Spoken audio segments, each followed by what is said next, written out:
Hi, I'm Rafa Mithuna, and we're here in the mountains of central Arizona near the Prescott National Forest, and we're going to talk about rainwater catchment today. We're at about 4,800 feet. There's a 9-acre property around me that was developed using permaculture principles, and as a permaculture practitioner, I'm very interested in the flows across this property. We're sitting next to a wash that drains this entire hillside here behind us, and I've built a catch dam down below us and a little pond that catches and slows down the water as it crosses this property. It holds about 6,000 gallons, and we use that water for wildlife and for our own aesthetic purposes. We like to sit by the pond, and it's also available for fire suppression should it become necessary. But the primary use of that water is to help recharge the aquifer.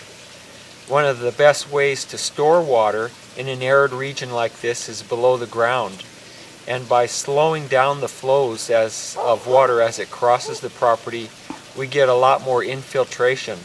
And by recharging that aquifer or charging that aquifer with that water, we have less loss due to evaporation. But of course, this is an above ground pond, and we do lose some water to evaporation from it. It has some fish in it, some small mosquito type fish that cut down on any mosquito population.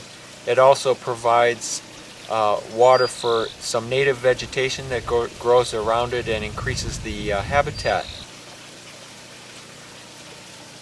So one of the reasons why I decided to develop this property using permaculture principles is because I believe it's possible to provide a net benefit to the environment and to the wildlife in this area rather than a net negative. We try to use all of our water resources twice and discharge it into the environment in a fashion that allows it to help the native plant life and native wildlife to continue to flourish in this area. Some of the wildlife that visits this pond are the deer. We get mountain lions, bobcats, fox, coyotes, skunk, and a wide variety of songbirds and native birds, as well as migrating birds in the spring and in the fall. It's always interesting to see who's visiting the pond. But let's take a walk down to the pond. You can have a look at it, and we'll talk a little bit about the construction.